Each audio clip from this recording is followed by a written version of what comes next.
Hello students. आज हम समकालीन भारत में ही अपना दूसरा अध्याय भारत का भौतिक स्वरूप का अध्ययन करेंगे। तो इसका अध्ययन करने से पहले हम अपने स्थल रूपों के बारे में जानेंगे कि स्थल रूप क्या होते हैं। स्थल रूप धरातल का वह स्वरूप है जो हमें कहीं पर कैसा देखने को मिलता है ये बताता है।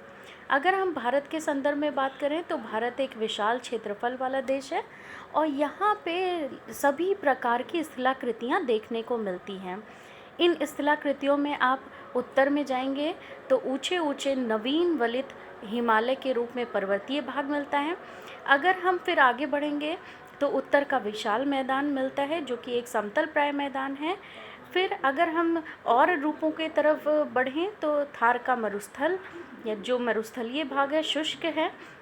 इसी प्रकार से समुद्र के अंतर्गत स्थित द्वीप समूह, तटीय मैदान और कठोर एवं सख्त चट्टानों से निर्मित प्रायद्वीपीय भूभाग मिलते हैं जो तीन ओर से समुद्रों से घिरा होता है। इसे हम प्रायद्वीपीय भारत के नाम से जानते हैं। तो अब हम देखते हैं इस अध्याय के अंतर्गत हमें किन किन चीज़ों का अध्ययन करना है। तो भारत को कुल 6 स्थल स्वरूपों में विभक्त किया गया है और इस अध्याय के अंतर्गत इन्हीं स्वरूपों की स्थिति, विस्तार एवं विशेषताओं का हम अध्ययन करेंगे। यहाँ पर देखिए भारत के उच्चावच का एक मानचित्र लिया गया है। इस मानचित्र को लेने के पीछे जो उद्देश्य है वो यहाँ पर आपको भारत को जो भौगोलिक स्वरूपों में बांटा गया है यानी 6 जो भौतिक स्वरूप हैं उसके उन भागों से परिचित कराने से है। यहाँ पे आप अगर मानचित्र में देखेंगे तो यहाँ पे कुछ लाल कलर की लाइनें, नीली सर्पिलाकार आपको नीली लाइंस और कुछ गोले गोले से दिखाई देंगे। ये सब क्या है और किन क्षेत्रों को प्रदर्शित कर रहे हैं ये हम जानने की कोशिश करेंगे। तो सबसे पहले पढ़ते हैं उत्तर की तरफ। उत्तर यानी हमारे भारत का सबसे शिरा वाला पार्ट जो ऊपर की तरफ होता है। तो यहाँ पर आपको लाल रंग की कई लाइनें दिखाई दे रही होंगी जो आपकी पश्चिम से पूर्व की ओर विस्तृत हैं और कुछ तो लाइनें पूरी सतत जा रही हैं यानी कि बीच में खंडित नहीं हैं, जबकि 2 लाइनें ऐसी भी हैं जो खंडित हैं यानी बीच बीच में टूटी सी नज़र आ रही हैं। ये हमारे भारत का पहला भौतिक स्वरूप है, हिमालय का पर्वतीय भाग, जिसे हम उत्तर का पर्वतीय भाग भी कहते हैं। इसके अलावा आपको बीच बीच में भी कुछ लाल रंग की लाइनें दिखाई दे रही होंगी जो जगह जगह बिखरी हुई हैं, लेकिन उसको हम उत्तर के हिमालय पर्वतीय भाग में शामिल नहीं करते हैं। इसको हम सिर्फ उत्तर के भाग को ही शामिल करते हैं जो शिरा भाग है। इन श्रेणियों को 3 भागों में बांटा गया है। सबसे पहले जो श्रेणी है वो है हमारी महान हिमालय जो एक सतत लाइन के रूप में है और पश्चिम से पूर्व की ओर जा रही है। इसमें सबसे अधिक जो ऊंची चोटियाँ यानी विश्व की जो प्रमुख ऊंची चोटियाँ पाई जाती हैं वो इसी भाग में पाई जाती हैं। दूसरा जो भाग है हमारा वह है हिमाचल हिमालय या निम्न हिमालय का। और तीसरा जो आपको दिख भी रहा होगा यहाँ पे लिखा हुआ शिवालिक श्रेणी, यानी कि ये 3 श्रेणी हैं जो हमारी उत्तर के हिमालय पर्वतीय भाग के अंतर्गत आती है। अब अगर हम नीचे की तरफ आते हैं तो यहाँ पे देखेंगे जो दूसरा हमारा भौतिक स्वरूप है वो है उत्तरी मैदान यानी कि ये पूरा क्षेत्र कैसा है, प्लेन है, समतल मैदान है और इस मैदान का निर्माण गंगा, सिंधु, ब्रह्मपुत्र और उनकी सहायक नदियों द्वारा लाई गई जलोढ़ मिट्टी से हुआ है। जलोढ़ मिट्टी सर्वाधिक उपजाऊ मिट्टी होती है जिसमें हम किसी भी प्रकार की फसल का उत्पादन कर सकते हैं। इन सहायक नदियों में मुख्य जो नदियां हैं हमारी यानी गंगा, यमुना और सिंधु, इनकी सहायक नदियों में आप देखोगे आपको झेलम, रावी, सतलुज, इसी प्रकार से चंबल, घाघरा, सोन, गंडक, कोसी ये नदियाँ देखने को मिलेंगी। ये इनकी सहायक नदियाँ हैं। अब अगर हम तीसरे पार्ट की तरफ बढ़ते हैं यानी कि तीसरे भौतिक स्वरूप की तरफ, तो अगर उत्तरी मैदान के ही हम दक्षिण में आएँ तो ये तीसरा भाग है हमारा दक्कन का पठार। दक्कन का पठार एक पठारी भाग है यानी कि ये भूभाग काफ़ी सख्त और चट्टानी है। यहाँ पर आसानी से खुदाई नहीं की जा सकती तथा खनिजों की दृष्टि से काफ़ी संपन्न क्षेत्र भी है। इसका निर्माण आग्नेय ज़्यादातर जो है वो आग्नेय चट्टानों द्वारा हुआ है और यहाँ पे काली मृदा का विस्तार मिलता है। अब अगर हम अपने तीसरे भौतिक स्वरूप की तरफ चलें तो वो हमारा है भारतीय मरुस्थल। अगर हम गुजरात और राजस्थान क्षेत्र की तरफ चलें तो आपको दिखेगा यहाँ पे भारतीय मरुस्थल लिखा हुआ है, जिसमें राजस्थान व कुछ भाग गुजरात का शामिल किया गया है। ये मरुस्थलीय क्षेत्र है, यानी कि एक रेगिस्तानी क्षेत्र है जहाँ पर कम जल पाया जाता है, वर्षा कम होती है, शुष्क है, कटीले वन क्षेत्र पाए जाते हैं। अब अगर हम अपने पांचवें भौतिक स्वरूप की तरफ बढ़ें तो वो है हमारा समुद्र तटीय मैदान। यहाँ पे आपको समुद्र तटीय मैदान लिखा हुआ नहीं मिलेगा, लेकिन आपको 2 लाइंस दिखाई देंगी जो सबसे किनारे की तरफ, जहाँ समुद्री का विस्तार है या प्रायद्वीपीय भाग का शुरुआत होती है भारत के, वहाँ पे आपको देखने को मिलेंगे, जो पश्चिमी घाट और पूर्वी घाट के नाम से हैं। ये हमारे समुद्र तटीय मैदान के अंतर्गत ही आने वाले 2 प्रमुख घाटों में बांट दिया गया है इसको, पश्चिमी घाट और पूर्वी घाट। पश्चिमी घाट का विस्तार देखेंगे हम तो हमें यहाँ पे कोंकण लिखा हुआ मिल रहा होगा, और नीचे की तरफ अगर बढ़ेंगे यानी कि दक्षिण की तरफ तो मालाबार तट, यानी कि उसके ऊपर के सिरे को यानी उत्तरी सिरे को कोंकण कहते हैं, और जबकि इसके दक्षिणी सिरे को मालाबार तट, कोंकण से मालाबार तट तक इसका विस्तार है। अब अगर हम पूर्वी घाट की तरफ आएँ तो हम देखेंगे कि पश्चिमी घाट की तुलना में पूर्वी घाट की चौड़ाई अधिक है, और साथ ही यहाँ पे 2 तट हमको और मिल रहे होंगे, यानी 2 भाग और मिल रहे होंगे पूर्वी घाट की तरफ। अगर हम इसके उत्तर की तरफ जाएंगे यानी ऊपरी भाग की तरफ, पूर्व की तरफ, तो यहाँ पे देखिए उत्तरी सरकार लिखा मिल रहा है, एक भाग ये है इसका, और नीचे की तरफ आएंगे तो कोरोमंडल, तो ये हमारा 5वां भौतिक भाग है। अब हम बढ़ते हैं अपने छठे भौतिक भाग की तरफ, जो है हमारा द्वीप समूह। तो यहाँ पे आप देखेंगे अरब सागर के अंतर्गत कुछ काले काले छोटे से बिंदु दिखाई दे रहे हैं, ये है लक्षद्वीप। इसी तरीके से अगर हम बंगाल की खाड़ी में आएँ तो यहाँ पे देखेंगे अंडमान निकोबार द्वीप समूह। तो भारत के अंतर्गत आने वाले 2 प्रमुख द्वीप समूहों में ये 2 द्वीप समूह प्रमुख हैं। इस मानचित्र से अपने हम भौतिक स्वरूप के बारे में जान सकते हैं कि कौन सी चीज़ें कहाँ पर स्थित हैं। चित्र पर देख लेंगे। फिर देखिए पहला भाग है हमारा हिमालय का पर्वतीय भाग। अब हम बढ़ते हैं अपने सबसे पहले भाग की ओर, जो है हमारा हिमालय पर्वत। हिमालय पर्वत को अगर देखा जाए तो ये भारत के मानचित्र पर सबसे उत्तर में स्थित है, और एक प्रहरी की भांति अन्य देशों से, यानी कि जो हमारे देश हैं उनसे एक प्राकृतिक सीमा बनाने का भी काम करता है। अगर हम भूगर्भीय दृष्टि से बात करें तो हिमालय पर्वत एक नवीन पर्वत है। नवीन यानी कि ऐसा पर्वत जो अभी हाल ही में बना है, यानी कि प्राचीन नहीं है। और दूसरा, इसको हम वलित पर्वत के भी नाम से जानते हैं, जो प्लेटों के टकराव में हुए उत्थान के कारण निर्मित है, वलन के फलस्वरूप निर्मित है, इसलिए हम इसको वलित पर्वत भी कहते हैं। फिर बढ़ते हैं हम इसके विस्तार की तरफ। अगर हम हिमालय पर्वत के विस्तार की बात करें तो आप भारत के मानचित्र में देखेंगे तो यह जम्मू कश्मीर से लेकर असम व अरुणाचल प्रदेश तक फैला हुआ है, एक सीधी रेखा के रूप में फैला हुआ है। तो यहाँ पे यही इसका बताया गया है कि सिंधु से लेकर ब्रह्मपुत्र तक फैला हुआ है। सबसे ऊंची पर्वत श्रेणियाँ, यानी विश्व की जो सबसे ऊंची पर्वत श्रेणियाँ हैं वह हिमालय पर्वत के अंतर्गत स्थित हैं, और इसकी लंबाई लगभग 2400 किलोमीटर और एक अर्धवृत्त का निर्माण करते हुए यह भाग स्थित है। अगर हम देशांतरीय विस्तार के साथ बात करें तो हिमालय को मुख्य रूप से 3 भागों में बांटा जा सकता है। सबसे उत्तरी जो सीमा है वो उसको हम महान या आंतरिक हिमालय या हिमाद्री कहते हैं, और सबसे ऊंची जो चोटियाँ लगभग 6000 मीटर की औसत ऊंचाई वाली जो चोटियाँ हैं वो हमारी इसी भाग में मिलती हैं। यहाँ की चोटियाँ वर्ष भर बर्फ़ से आच्छादित रहती हैं, तथा एक वलय की प्रकृति में ये असीमित भाग है, यानी समान रूप से नहीं मिलता है। दूसरा, अगर हम इसकी बनावट की बात करें तो इसका जो क्रोड भाग है, यानी कि इसका जो आंतरिक भाग है, मध्य का भाग है, बीच का भाग है, वह ग्रेनाइट का बना हुआ है। और जितनी भी हमारी प्रमुख रूप से हिमानियाँ मिलती हैं, हिमानियों का प्रवाह होता है, वह इसी भाग से होता है। अब बढ़ते हम दूसरे अपने प्रकार की तरफ, जो कि हिमालय के अंतर्गत ही दूसरा भाग है, वो है हिमाचल या निम्न हिमालय। यह हमारी दूसरी श्रृंखला है। ये हिमाद्री के दक्षिण में स्थित है और सबसे अधिक इसका विस्तार असम के अंतर्गत मिलता है।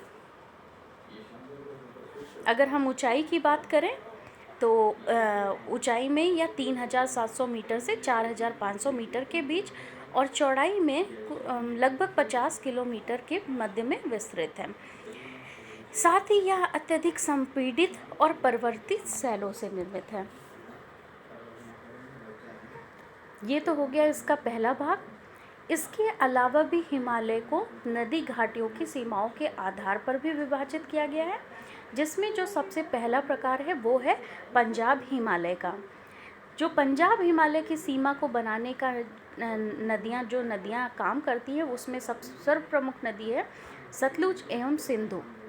दूसरा जो भाग है वो है कुमायूं हिमालय का, जिसका निर्माण सतलुज एवं काली नदी के बीच में स्थित है यह भाग, और इन नदियों द्वारा किया जाता है।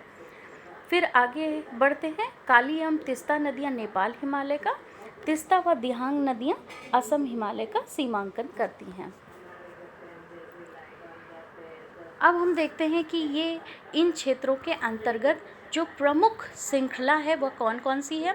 तो इसमें हम देखेंगे पीर पंजाल श्रृंखला, धौलाधर श्रृंखला, और साथ में महत्वपूर्ण घाटी के रूप में जो स्थित घाटियां हैं वो कश्मीर की घाटी, हिमाचल के कांगड़ा एवं कुल्लू की घाटियां प्रमुख दर्शनीय क्षेत्र हैं। इस क्षेत्र को हम मुख्यतः पहाड़ी नगरों के लिए जानते हैं। साथ ही यहाँ पे जो हमारा तीसरा भाग है, हमने कौन कौन से दो भाग पढ़ लिए। एक तो हमने महान हिमालय, आंतरिक हिमालय या हिमाद्री का भाग पढ़ लिया। दूसरा जो भाग था हमारा, उसे हमने यानी कि मध्य हिमालय या हिमाचल हिमालय के नाम से जो जाना जाता है उसका अध्ययन कर लिया। जो हमारी सबसे बाहरी श्रृंखला है या जो सबसे कम ऊंची श्रृंखला पाई जाती है वो है हमारी शिवालिक के नाम से जानी जाती है, जिसकी चौड़ाई लगभग 10 से 50 किलोमीटर तथा ऊंचाई 900 से 1100 मीटर के बीच में पाई जाती है।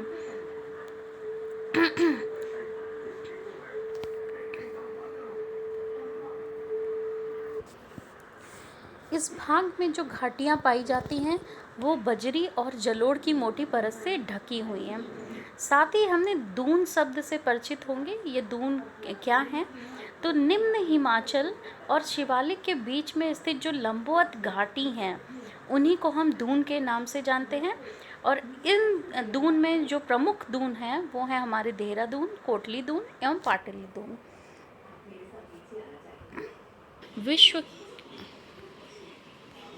यहाँ पर आपको हिमालय के ऊंचे पर्वत शिखर, कुछ प्रमुख पर्वत शिखर दिखाई दे रहे होंगे, जिसमें जो विश्व का सर्वोच्च पर्वत शिखर है वह हिमालय के अंतर्गत ही आता है और माउंट एवरेस्ट है, जिसकी ऊंचाई 8848 मीटर है और किस देश के अंतर्गत आता है? नेपाल के अंतर्गत।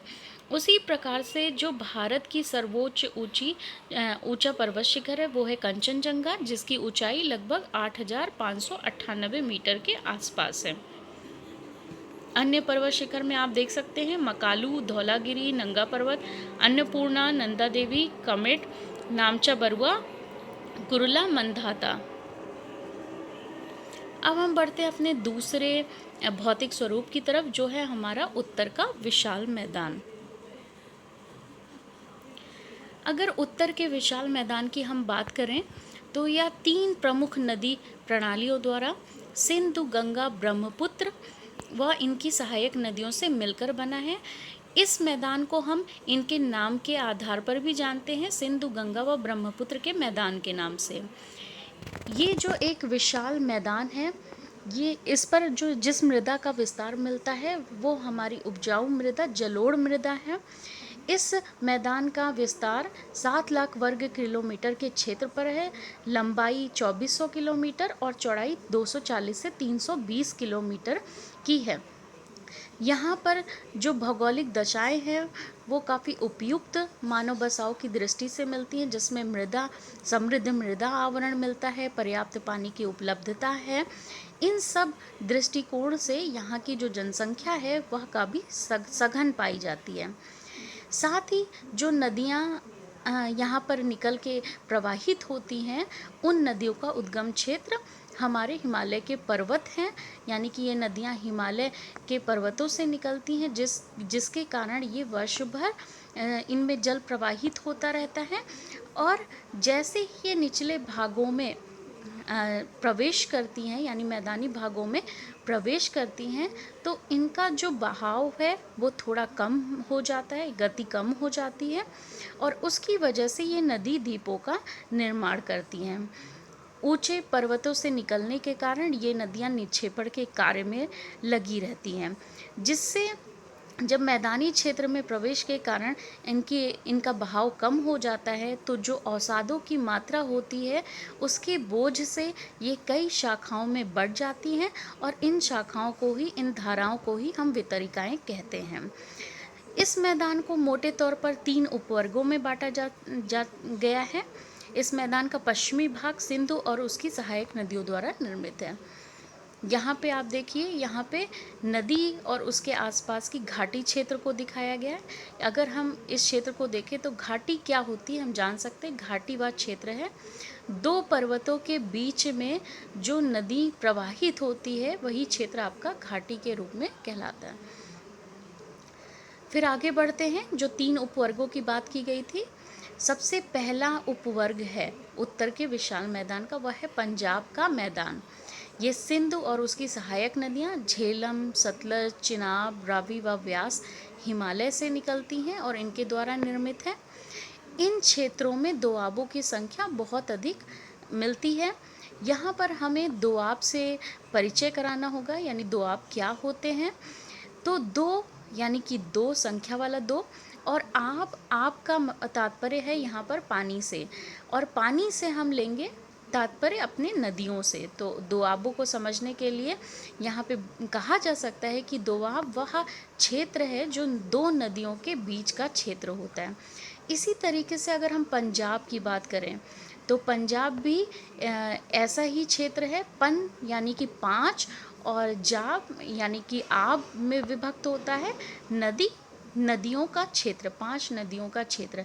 इन 5 नदियों में हमारी झेलम, सतलज, रावी, व्यास इस प्रमुख नदियां हैं।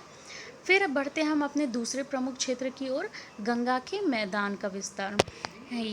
गंगा के मैदान का जो विस्तार मिलता है ये घाघरा और तिस्ता नदियों के बीच का है, जो हमारा प्रमुख रूप से हरियाणा, दिल्ली, उत्तर प्रदेश, बिहार, झारखंड के कुछ भागों व पश्चिम बंगाल के मध्य में फैला हुआ है। जो तीसरा उपवर्ग है हमारा वो है ब्रह्मपुत्र का मैदान, और इसका विस्तार प्रमुख रूप से असम के अंतर्गत मिलता है।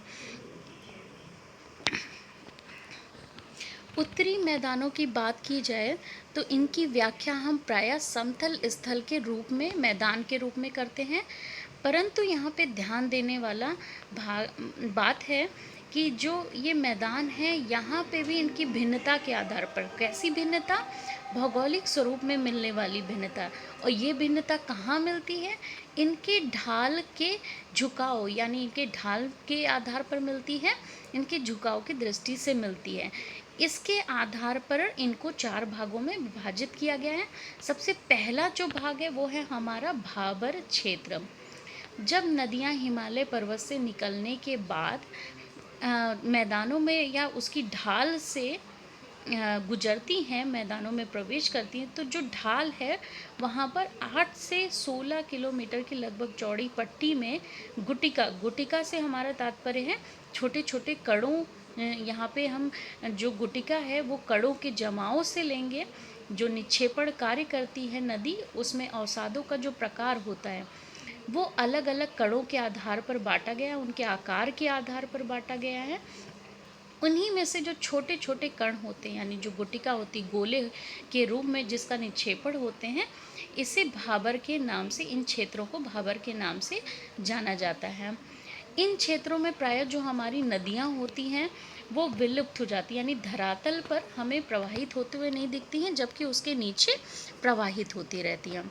अब बढ़ते हैं अपने अगले क्षेत्र की तरफ, जो है हमारा तराई क्षेत्र।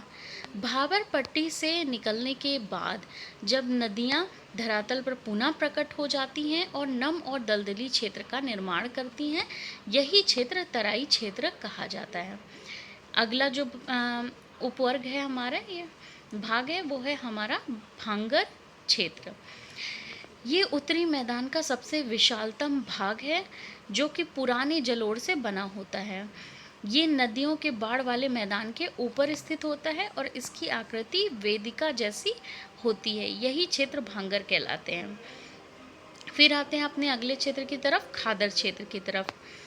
जब भांगर क्षेत्र से के बाद हम नदियों के आसपास वाले क्षेत्र की तरफ जाते हैं, जिन क्षेत्रों में प्रतिवर्ष बाढ़ आती रहती है, तो वही क्षेत्र हमारे खादर कहलाते हैं। ये भी हमारे जलोढ़ वाले ही क्षेत्र होते हैं, परंतु यहाँ की मिट्टी का नवीनीकरण प्रतिवर्ष होता रहता है, जिसके कारण ये अत्यधिक उपजाऊ होती हैं और गहन खेती के लिए आदर्श होती हैं।